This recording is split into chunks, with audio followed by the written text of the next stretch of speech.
जंग के मुहाने पर खड़ी दुनिया में बारूद सुलग रहा है जिसे सिर्फ ज्वाला में तब्दील होना बाकी है और जैसे ही ये होगा पूरी दुनिया में हाहाकार मच जाएगा। अब आपको जानकर हैरानी होगी कि रूस के रुख से जो बारूदी ज्वार उठा है उसका और ज्यादा विस्तार हो गया है। जंग की आग अब इजराइल और फिलिस्तीन के बीच भिड़ने लगी है और वॉर जोन के इस विस्तार का केंद्र है वही गाजा पट्टी जहां इजराइल के अस्तित्व से लेकर अब तक संघर्ष जारी है। लेकिन इस बार यह संघर्ष जंग की शुरुआत का सारन दे रहा है। देखिए मिडिल ईस्ट के मौजूदा हालात। 5 अगस्त 2022 मिडिल ईस्ट में धमाके।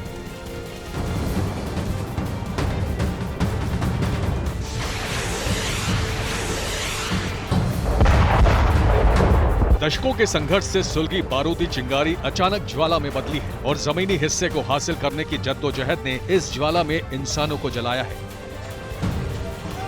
बस एक कॉल कर सकती है आपको कंगाल। खाली हो सकता है बैंक खाता। कैसे? देखिए मेरे साथ, जागते रहो सिर्फ मनी 9 पर। अभी डाउनलोड करें।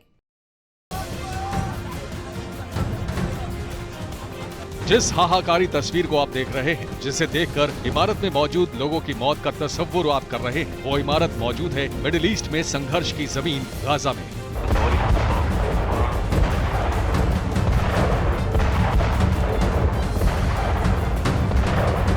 सवाल यह है कि बारूदी विनाश की इस नई तस्वीर का कारण क्या है? बिना चेतावनी के मौत बांटने वाले बारूद के बरसने का सबब क्या है?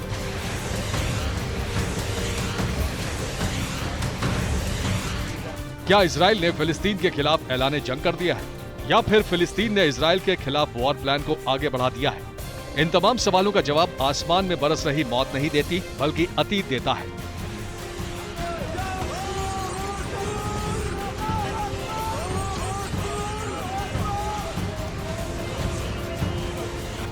इसलिए हर सवाल का जवाब अतीत में तलाशेंगे, लेकिन उससे पहले मौजूदा हाहाकार की हर तस्वीर को ध्यान से समझ लीजिए।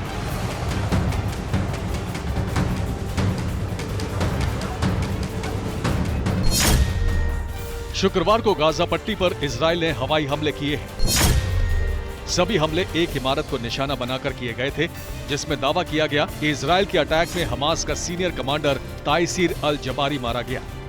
वहीं ताबड़तोड़ अटैक में और 10 लोग मारे गए हैं, जबकि 70 से ज्यादा घायल हैं।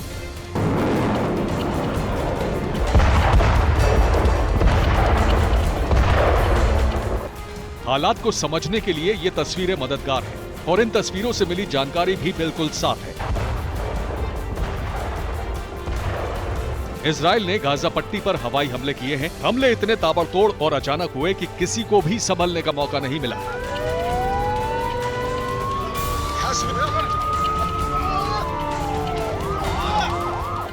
बिना चेतावनी के हुए अटैक से हाहाकार मच गया और फिर अफरा तफरी मच गई। लेकिन ऐसा हुआ क्यों?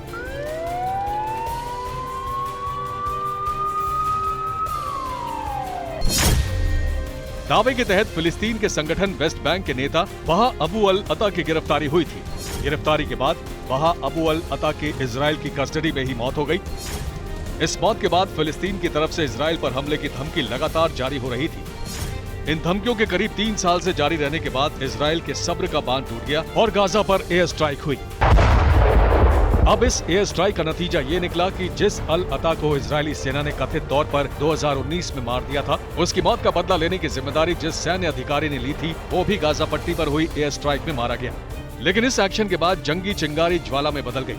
आरोप प्रत्यारोप के दौर के साथ ही जंग की तैयारी शुरू हो गई। इस तैयारी को समझने से पहले तत्कालीन आरोप प्रत्यारोप समझिए। फिलिस्तीन के मुताबिक इजराइल के अटैक में 10 लोगों की मौत हुई है। वहीं हमास की तरफ से 5 साल की एक बच्ची की मौत का भी दावा किया गया है। हालांकि इजराइल डिफेंस फोर्स के मुताबिक एयर स्ट्राइक में 15 हमास आतंकियों की मौत हुई है और इस स्ट्राइक के जवाब में हमास की तरफ से 2 घंटे में 100 रॉकेट दागने का दावा भी किया गया है।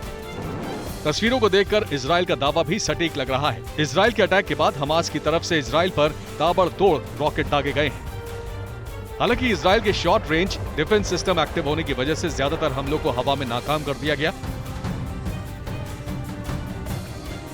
लेकिन दावा किया जा रहा है कि गाजा से 80 रॉकेट दागे गए थे, जिनमें से 46 इजराइल तक पहुंचे, जिनसे कोई हताहत नहीं हुआ। वहीं 33 रॉकेट नष्ट कर दिए गए। लेकिन हालात अब बिगड़ते जा रहे हैं। इजराइल ने गाजा की सीमा में 50 मील अंदर आपातकाल लागू कर दिया है और हमास को जवाब देने के लिए सीमा पर टैंक्स की तैनाती भी कर दी है।